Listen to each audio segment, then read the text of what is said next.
या बातमीपत्राचे प्रायोजक आहेत SSPM lifetime hospital and medical college.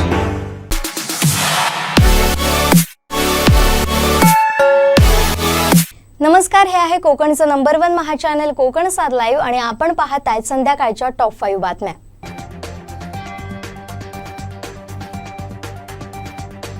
Sangameshwar तालुक्यातील देवरुख साखरपा मार्गावरील वांझोळे नजीक आरामबस उलटल्याची घटना घडली आहे। अपघातात अनेकांना किरकोळ आणि गंभीर स्वरूपाच्या जखमा झाल्या।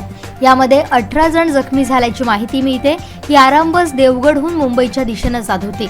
गंभीर जखमींना रत्नागिरी तर किरकोळ जखमींना देवरुख आणि साखरपा इथं उपचारासाठी दाखल करण्यात आलंय। यंदा मान्सून अंदमानमध्ये उशिराने दाखल होण्याचा अंदाज आहे। हवामानाची माहिती देणारी स्कायमेट वेदर या खासगी संस्थेनं हा अंदाज वर्तवलाय। मान्सून अंदमानमध्ये साधारणतः 22 मेला दाखल होत असतो, मात्र यंदा त्याची सुरुवात कमकुवत दिसते। त्यामुळे यंदा मान्सून अंदमानमध्ये विलंबाने दाखल होण्याचा अंदाज स्कायमेटच्या शास्त्रज्ञांनी वर्तवलाय। तसंच केरळात नैऋत्य मान्सून साधारणपणे 1 जूनला दाखल होत असतो, मात्र नैऋत्य मान्सून संदर्भात आताच सांगणं कठीण असल्याचं मत शास्त्रज्ञांनी व्यक्त केलंय। शनिवारी महाराष्ट्रातील नाशिकमधील त्र्यंबकेश्वर मंदिरात इतर धर्माच्या लोकांच्या जमावानं जबरदस्तीनं घुसण्याचा प्रयत्न केल्याची घटना समोर आली होती। या घटनेनंतर मंदिर समितीनं या प्रकरणी तक्रार दाखल केली होती। या घटनेचे व्हिडिओही सोशल मीडियावर व्हायरल झाले होते। आता सरकारनं या घटनेच्या चौकशीसाठी विशेष तपास पथक म्हणजेच SIT स्थापन करण्याचे आदेश दिले। महाराष्ट्राचे उपमुख्यमंत्री देवेंद्र फडणवीस यांच्या आदेशानुसार SITची स्थापना करण्यात आली आहे। महिलांच्या हिताचे निर्णय घेऊन महिला वर्गाला खुश करण्याचा प्रयत्न भाजपच्या मोदी सरकारकडून होतोय।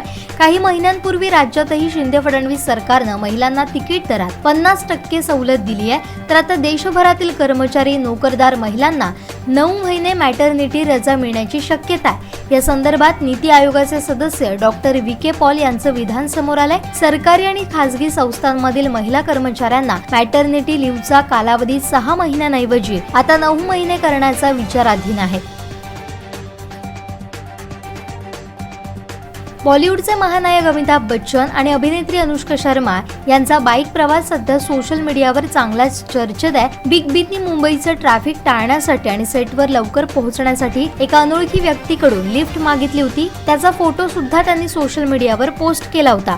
तर दुसरीकडे अनुष्का सुद्धा बाईकवर एका व्यक्तीच्या मागे बसून हेल्मेट शिवाय प्रवास करताना दिसले।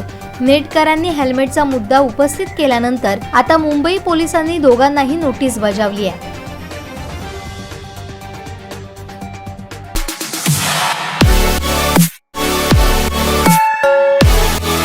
आणखीन महत्त्वाच्या घडामोडींसह भेटूया यानंतरच्या बातमीपत्रात। पाहत रहा कोकण सात लाईव्ह, नव्या कोकणचा ग्लोबल ब्रँड। या बातमीपत्राचे प्रायोजक होते SSPM lifetime hospital and medical college.